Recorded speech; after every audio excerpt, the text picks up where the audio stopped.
के जैसा कोई नहीं। हो अबू बकर उमर उस्मान गनी हमजा तलहा हसनैन अली। अबू बकर उमर उस्मान गनी और हमजा तलहा हसनैन अली है सारे सहाबा का नारा सरकार के जैसा कोई नहीं। ईमान है ये ईमान मेरा सरकार के जैसा कोई नहीं। तो वाकई रब ताला ने ऐसा बनाया हर एतबार से, अगर खूबसूरती को मकाम मर्तबे को जिस एतबार से देखा जाए सबसे आला बनाया। क्योंकि अल्लाह तबारक व ताला के बाद अगर किसी का मकाम व मर्तबा है तो इमामुल अंबिया जनाब मोहम्मद रसूलुल्लाह सल्लल्लाहु अलैहि वसल्लम का है। ये मकाम, ये मर्तबा वाकई रब ताला ने बेइंतहा मकाम व मर्तबा अदा किया। देखिए तवज्जो की जरूरत। ऐ आमीना बीबी तेरे घर मेहमान वो आने वाला है। ऐ आमीना बीबी तेरे घर मेहमान वो आने वाला है। जो काबे को बुत खाने से फिर काबा बनाने वाला है। ऐ आमीना बीबी तेरे घर मेहमान वो आने वाला है। ऐ आमीना बीबी तेरे घर मेहमान वो आने वाला है। जो काबे को बुत खाने से फिर काबा बनाने वाला है। जो काबे को बुत खाने से फिर काबा बनाने वाला है। ऐ दाई हलीमा तू ऐसे बच्चे को लेकर जाती है। ऐ दाई हलीमा तू ऐसे बच्चे को लेकर जाती है। जो चांद को तोड़ेगा डूबा सूरज पलटाने वाला है। जो चांद को तोड़ेगा डूबा सूरज पलटाने वाला है। ऐ आमीना बीबी तेरे घर और मेहमान वो आने वाला है। जो काबे को बुत खाने से फिर काबा बनाने वाला है। और महबूबे खुदा है मेरा नबी, हाँ मेरे नबी के क्या कहने। महबूबे खुदा है मेरा नबी, हाँ मेरे नबी के क्या कहने। अरे कंकर बुलवाने वाला है पत्थर बुलवाने वाला है। अरे कंकर बुलवाने वाला है पत्थर पिघलाने वाला है। ऐ आमीना बीबी तेरे घर और मेहमान वो आने वाला है। जो काबे को बुत खाने से फिर काबा बनाने वाला है। तो वाकई पूरी रात अगर आका की तारीफ होती रहे, आका का जिक्र होता रहे, लोग थक जाएंगे, पूरी जिंदगी गुजार देंगे, लेकिन वाकई जैसी तारीफ करने की जरूरत है कोई आदमी। हर आदमी जिसने भी तारीफ की आखिर में अपनी नाकामी का एतराफ किया। इतने अजमत वाले नबी, आका ने इतना मकाम दिया कि हर आदमी चाहे शायर हो, चाहे खतीब हो, चाहे मुकर्रिर हो, कोई भी हो, सबने आका की तारीफ की, लेकिन आखिर के अंदर अपनी नाकामी का एतराफ किया। सबसे ज्यादा मकाम दिया। बाद अल्लाह के जो है सबसे बड़े, जिनका प्यारा मोहम्मद है नाम, उन पे लाखों करोड़ों सलाम। हो बाद अल्लाह के जो है सबसे बड़े, जिनका प्यारा मोहम्मद है नाम, उन पे लाखों करोड़ों सलाम। सलाम। हो अर्श पर, फर्श पर, चांद पर, चरख पर, हर जगह जिनकी है धूम धाम, उन पे लाखों करोड़ों सलाम।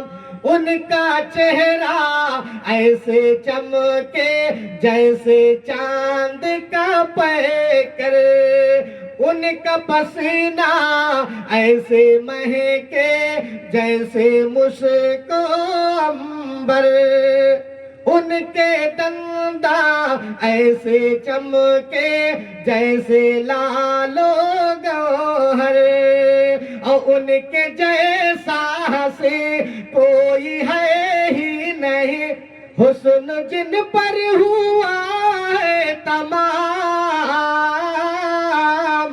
उन पे लाखों करोड़ों सलाम, उन पे लाखों करोड़ों सलाम। तो वाकई जिस नबी का मकाम, जिस नबी का मर्तबा इतना बुलंद हो, इतना आला हो, और जिस नबी की उम्मत में आने के लिए पैगंबरों ने तमन्ना की हो, वो मकाम हम आपको मिला। सोचिए, गौर कीजिए, फिर हम आप कहां जा रहे हैं, किधर जा रहे हैं। वाकई जब तक हम और आप प्यारे आका से सच्ची मोहब्बत नहीं करेंगे, आका के तौर और तरीके को अपनी जिंदगी के अंदर, कारोबार के अंदर, तिजारत के अंदर, मामलात के अंदर, हर चीज के अंदर नहीं दाखिल करेंगे, कामयाब नहीं हो सकते। बताइए, आज अफसोस के साथ कहना पड़ता है कि दीनी महफिल हो कहीं तो लोगों को बुलाना पड़ता है, अगर ना कहा जाए तो नहीं आते हैं, लेकिन नाच गाने की महफिल हो बगैर बुलाए लोग पहुंच जाते हैं। ये चंद गिने चुने लोग बैठे, अगर यही चीज नाच गाने की महफिल होती, किसी को बुलाने की जरूरत नहीं। अगर वहां कुर्सी का इंतजाम हो या ना हो, एक खेत के अंदर जहां जो है गंदगी पड़ी हो, लोग वहां भी चले जाएंगे। लेकिन दीन की बात, तो आज हम और आप दीन से कितनी दूर हो रहे हैं। फिर कहते हैं कामयाबी, हमारी कदम नहीं चुनते, हम कामयाब नहीं हो रहे हैं। आज यही वजह है कि हम और आप पर जालिम मुसल्लत है, परेशान है। वरना जो नबी का दीवाना हो, परेशान हो ही नहीं सकता। तो सच्चा इश्क होना चाहिए, सच्चे दीवाने बन जाओ, वाकई पूरी दुनिया के अंदर तुम कामयाब हो जाओगे, और आखिरत के अंदर भी कामयाब, दोनों जहान की कामयाबी मिल जाएगी। बस शर्त यह है कि नबी का दामन मजबूती से पकड़ लिया जाए। लेकिन आज हम और आप, नबी का नाम आता है तो झूम जाते हैं, नबी का नाम आता है तो झूम जाते हैं, और जब काम की बारी आती तो घूम जाते हैं। वाकई पहले बड़का बिगड़ा, बाद में लड़का बिगड़ा। आज नौजवान किधर जा रहे हैं? आज जो है मुझे बताया गया कि जो है कुछ लोगों का प्लान बनना है कि जो है नाच गाने की महफिल की जाए। लेकिन वाकई होते हैं शैतान किस्म के लोग जो बहकाते हैं, और अगर वो तरीका इस्तेमाल करते तो बगैर बुलाए लोग दूर दराज से लोग चले आते हैं। लेकिन दीन की बात सुनने के लिए जो है करीब करीब के लोग, अगर गांव के लोग जमा हो जाए तो यहाँ जगह नहीं मिलती बैठे। तो बाकी आज हम और आप बुराई करते करते दिल एकदम सियाह हो चुका है, सही बात कबूल ही नहीं कर रहा है सही महफिल में, इसलिए वो लोग बैठने से उकताते हैं। वाकई बच्चों की खुशी में प्रोग्राम कराया गया, अल्लाह ताला उन बच्चों की उम्रों में बरकत अता फरमाए, जिनकी पैदाइश हुई, जिनके मकसद से ये प्रोग्राम कराया गया है। उन बच्चों को हाफिज कुरान बनाए, आलिम दीन बनाए, दीन के लिए उन बच्चों को का इंतखाब रब ताला फरमाए, दीन का काम ले। जो है लोगों को इकट्ठा किया, उलमा को इकट्ठा किया, अच्छी बातें आई, पूरी रात बयान होती रहे, लेकिन अगर अमल ना हो तो बेकार है। इसलिए मेरे दोस्तों ये अहद करके उठे कि जितनी बातें आई हैं, जो कुछ सुना गया है, उन चीजों पर अमल किया जाएगा, उन चीजों पर अमल किया जाएगा। क्योंकि आज हम और आपको देखकर हमारी नस्ल सही राह इख्तियार करेगी, वरना आज बातिल कौमें जो है वो यही चाहती है कि हर तरीके से गुमराह हो जाए। मौलाना साहब ने जो कहा कि बफर सिस्टम और सारी सिस्टम, ये किसके देन है? आज हम खुद दीन से दूर हो रहे हैं, और जो हम दूर होंगे तो हमारी नस्ल दूर होती चली जाएगी। इसलिए अगर चाहते हो कि जो नई नस्ल है उनकी सही तरबियत हो, सही इस्लाह हो, तो उसके लिए हर शख्स की इस्लाह की जरूरत है। घर के माहौल को बेहतर बनाने की जरूरत है। माँ बहनों को घर को बेहतर बनाने की जरूरत है, क्योंकि माँ की गोद सबसे पहला मदरसा होता है। यही माए थी जिनकी गोद में इस्लाम पलता था, यही माए थी जिनकी गोद में इस्लाम पलता था, इन्हीं गोदों में इंसान नूर के सांचे में ढलता था। तो माए जब नेक थी तो कैसे तरबियत की, और आज की माए कैसी है? हाथ में मोबाइल है, टच, और उसी के साथ सारे बच्चे टच, नौजवान टच। अब जो है उसके अंदर फहश चीजें देखी जा रही हैं, गाने देखे जा रहे हैं। अब बच्चे की इस्लाह कैसे करोगे? तो वही कहा गया, पहले बड़का बिगड़ा बाद में लड़का बिगड़ा। तो लड़के की अगर सही तरबियत चाहते हो कि हम बड़े हो, लड़का हमारी खिदमत करे, लड़का हमारे हुक्मों की तामील करे, हम जो कहें मेरा बेटा सुन ले, मेरे सामने सर झुकाकर खड़ा हो जाए, तो उसके सही तरबियत की जरूरत है, सही तरबियत की जरूरत है। और आज सही तरबियत नहीं है। आज का नौजवान देखो कितने बजे उठता है। अब बच्चे कैसे जल्दी उठेंगे? जब माए नेक थी, माँ बाप नेक थे, तो बच्चों की सही तरबियत होती थी। मैं 12 पढ़ता हूँ, बताया गया कि ये नज़्म पढ़ना है, इसलिए मैं उस मौजू पर जा रहा हूँ कि देखिए, छोटा बच्चा जब माँ बाप को देखा और माँ बाप को जब नमाजी पाया, तो बच्चे के अंदर कैसे सुधार आई। ओ चला सवेरा, वो रात जा रही है, अम्मी उठो सफेदी हर सिमत छा रही है, अबू के साथ मस्जिद जाऊंगा आज मैं भी, हो मेरी प्यारी अम्मी, हो मेरी प्यारी अम्मी। एक और बच्चा कह रहा है, छोटा बच्चा कह रहा है, क्योंकि उसने देखा कि जो है सुबह उठ के माँ घर के अंदर नमाज पढ़ती है, बाप सुबह जल्दी उठ के मस्जिद की तरफ जा रहे हैं, तो उसने कहा हमें भी जाना है। फिर माँ से कह रहा है कि अम्मी जान, मुझे सुबह जल्दी उठा देना। तो वाकई माँ माँ होती है। माँ अगर सही हो तो बच्चे की बेहतरीन तरबियत होगी। सबसे पहला मदरसा माँ का गोद होता है। हाँ, पहले की माएँ अपने बच्चों को लोरियां देकर सुनाती थी, और आज मोबाइल दिखा के सुनाती है। कितना फर्क है। पहले वाकया सहाबा का तज़किरा, सारी चीजें करके बच्चों के सामने जिक्र करके उनको सुनाती थी। और आज क्या होता है? तो बच्चे की तरबियत कैसे होगी? जब बच्चे की सही तरबियत होगी तो माँ बाप को समझेगा कि माँ के कदमों के नीचे जन्नत है, बाप जन्नत का दरवाजा है, वो बाप के सामने सर नहीं उठाएगा। अब क्या कहेगा? प्यारी माँ मुझे को तेरी दुआ चाहिए, तेरे आंचल की ठंडी हवा चाहिए। और प्यारी माँ मुझे को तेरी दुआ चाहिए। ये कौन बच्चा कहेगा? जो बच्चा सही होगा, उसकी सही तरबियत होगी, माँ के मकाम को समझेगा, तो सुबह घर से निकलेगा तो माँ बाप की दुआएं लेकर निकलेगा। अच्छा, एक बात और याद रखिए, आप कहीं भी किसी आलिम के पास चले जाइए, तावीज या कोई चीज दुआ करा लीजिए, लेकिन जो माँ के दिल से दुआ निकलेगा वो उस तावीज में वो असर नहीं होगी, जो माँ के दिल से जो दुआ निकलेगा। लेकिन माँ बाप की दुआएं कोई नहीं लेता। माँ बाप की दुआएं लेकर निकलो, फिर देखो बुलंदी के मकाम तक पहुंचते हो। कैसे पहुंचते हो? तो दुआ लो माँ बाप, अगर माँ बाप जिंदा है तो उनसे हमेशा दुआ लेते रहो। प्यारी माँ मुझे को तेरी दुआ चाहिए, तेरे आंचल की ठंडी हवा चाहिए। कलमा पढ़ पढ़ के मुझको सुलाती थी तू। ये कौन? जो माँ नेक थी वही तो कलमा पढ़ के सुनाएंगी।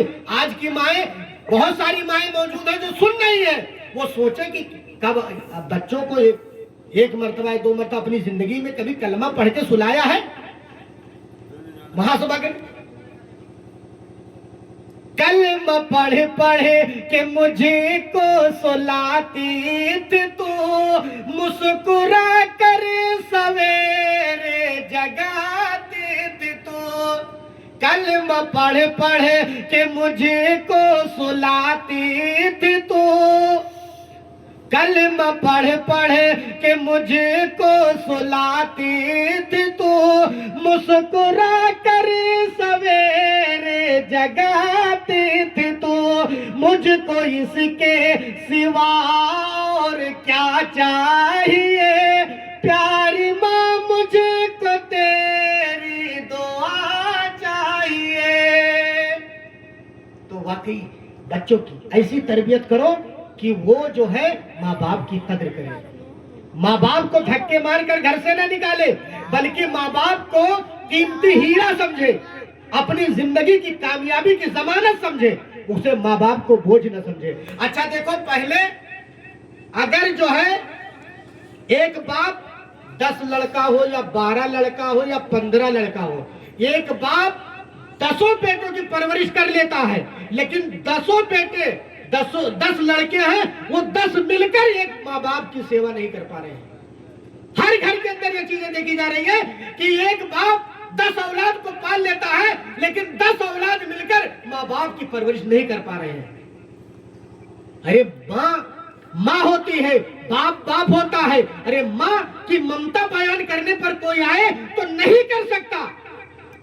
दुनिया में एक सूरत है जो सबसे खूबसूरत है, आंखों में जिसके ममता है, कदमों में जिसके जन्नत है। अरे माँ होती है। अरे बाप होता है जो बाहर चला जाता है, 2 साल 3 साल नहीं आता है। क्यों? कि मेरे बेटे का कपड़ा बेहतर हो, मेरे बेटे का लिबास, मेरे बेटे के लिए तमाम आराम की चीजें हो, जिसके लिए वो बाहर चला जाता है, लोगों की तकलीफें बर्दाश्त करता है, मुसीबतों को झेलता है, परेशानियों को बर्दाश्त करता है, कि हमारा बेटा खुशहाल रहे, हमारा बेटा आराम से रहे, बच्चे की बेहतरीन पढ़ाई हो, जिसके लिए बाप मेहनत करता है। और माँ की ममता, बताइए, माँ, छोटा बच्चा होता है, 9 माह तक माँ के पेट में रह रहा है बच्चा, माँ कितनी परेशान होती है, उठना बैठना चलना फिरना, सोचिए। और फिर उसके बाद बच्चे की पैदाइश होती है, फिर उसके बाद में उसकी जो दूध पिलाने का वक्त होता है, उन दिनों में कितनी परेशानियां उठाती है हर तरीके से। यहां तक कि बच्चा अगर ठंडक का मौसम है, पेशाब कर लेता है, तो माँ पेशाब की जगह पे सो जाती है, बच्चे को खुश्क जगह पर, सूखे जगह पर सुला देती है, मेरे बच्चे को तकलीफ ना हो, मेरा बेटा बीमार ना पड़े। अरे ये औलाद जो बड़ी होकर उन्हीं माँ बाप को धक्के दे रही है, ठोकरें मार रही है, बीवी के कहने पर माँ बाप को तकलीफें दे रही है। अब बताइए, वो आदमी जो माँ बाप को सताएगा, वो कैसे खुशहाल रहेगा, कैसे खुशहाल रहेगा? माँ कितनी परेशानियां झेलती है, कितनी मुसीबतें बर्दाश्त करती है। और यहाँ तक नहीं, जब बेटा बाहर से आता है कमा कर, तो घर के अंदर बीवी है और माँ है, तो बीवी की नजर बेटे के सामान, बीवी की नजर शौहर के सामान पर होगी कि मेरे लिए लेकर क्या आया है, लेकिन माँ की नजर बेटे के चेहरे पर होगी, बेटे के सेहत पर होगी कि मेरा बेटा, अरे बेटे को सीने से लगाएगी, कहीं कहेगी, माँ अरे मेरे लगते जिगर, क्या बात है, तुम दुबले क्यों हो गए, तुम परेशान तो नहीं थे, बीमार तो नहीं थे। तो माँ होती है, लेकिन आज बीवी के कहने पर उसी माँ को धक्के दे रहे हो, गालियां दे रहे हो, माँ को तकलीफ दे रहे हो, माँ बाप से मशवरा लेना बोझ समझते हो। अरे तुम अपने मन की करो, लेकिन चले जाओ माँ बाप के पास, थोड़ी देर बैठ जाओ, उन्होंने तुम्हारी परवरिश की है।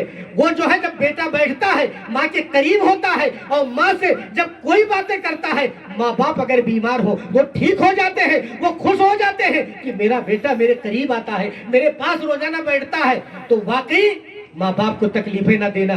क्योंकि एक वाकया जहन में आ गया, बताया जाता है कि जब बेटा छोटा था और बाप अपने गोद में बेटे को लिए हुए था, तो दीवार पर एक कौवा आ गया, चिड़िया आई, तो बेटा इशारा कर रहा है, बार बार पूछ रहा है, तो बाप ने क्या कहा, बेटा वो एक चिड़िया है जिसका रंग काला है, उसकी आवाज काय काय है। प्यार से बाप समझा रहा है। बेटे ने कई मर्तबा पूछा, लेकिन बाप के चेहरे पर गुस्सा नहीं है, मोहब्बत है। हर जब कई मर्तबा जवाब दिया, लेकिन मोहब्बत के साथ, प्यार के साथ, शफकत के साथ।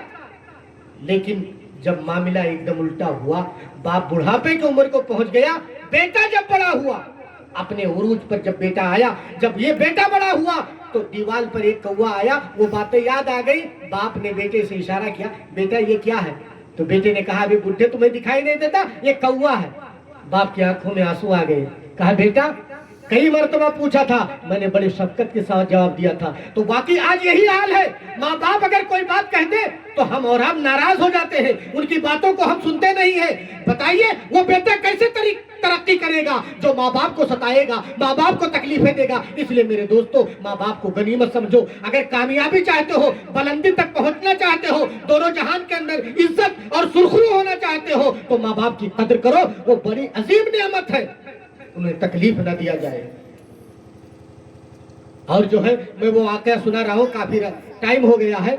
जो है मैं अपनी बात उस शेर के साथ खत्म कर रहा हूँ जो शुरू किया था कि बच्चे की तरबियत कैसे हुई।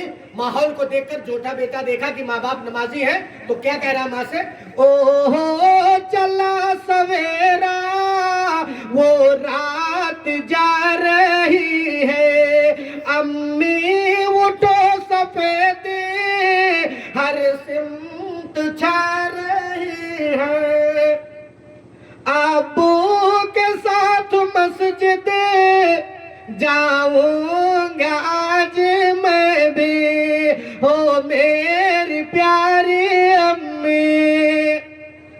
अच्छा, मस्जिद में देखो कितने लोग हैं, वही 2-4 लोग गिने चुने। बताइए, जबकि मुअज्जिन पुकार रहा है, हय्या अल सलाह हय्या अल फलाह, आओ नमाज के लिए, आओ कामयाबी की तरफ, लेकिन इंसान कहां भागा जा रहा है? बताइए। जवानी की इबादत अल्लाह को बहुत पसंद है। तो देखिए वो शेर मुकम्मल कर दो। तो बाप से कहा कि अब्बू जान हमें जाना है सुबह सुबह। माँ से कह रहा है बेटा, तो माँ ने कहा कि ठंडक बहुत है बेटा। जो है ठीक है। तो बेटा इशारा कर रहा है, चूल्हे पे डेगची में पानी जरा चढ़ा दो, दांतों को साफ कर लो, मिसवाक भी उठा दो, कैसे करूं वज़ू में अच्छी तरह बता दो, हो मेरी प्यारी अम्मी, अब्बू के साथ मस्जिद जाऊंगा आज मैं भी, हो मेरी प्यारी अम्मी। फिर बेटा कह रहा है, माँ ने जब कहा कि ठंडक बहुत है, तो बेटा कह रहा है, चादर है खूब मोटे, मफलर भी है नया सा, जुर्राब भी ऊनी, दस्तान भी है ऊनी, ठंडी नहीं लगेगी, सच कह रहा हूँ अम्मी, अब्बू के साथ मस्जिद जाऊंगा आज मैं भी, हो मेरी प्यारी अम्मी। अच्छा, माँ ने कहा बेटा जाओगे तो क्या पढ़ोगे? फिर बेटा कह रहा, अलहम्दु कुलू अल्लाह पढ़ कर कहो सुना दो, सुबहानक अल्लाहुम्मा लिख कर कहो दिखा दो, कैसे पढ़ूं नमाज़ें पढ़ कर कहो बता दो, हो मेरी प्यारी अम्मी, हो मेरी प्यारी अम्मी, अब्बू के साथ मस्जिद जाऊंगा आज मैं भी, हो मेरी प्यारी अम्मी। देखिए, अब सलाम के 2-4 जुमले पढ़ के बात खत्म कर रहा हूँ कि काफी वक्त हो गया। और जो है इसलिए कहा गया था अगर शुरू में लोग आ जाते तो शुरू ही से मामला शुरू हो जाता तो थोड़ा थोड़ा वक्त मिलता और तक प्रोग्राम मुकम्मल हो गया होता, लेकिन आपने भी देर लगाया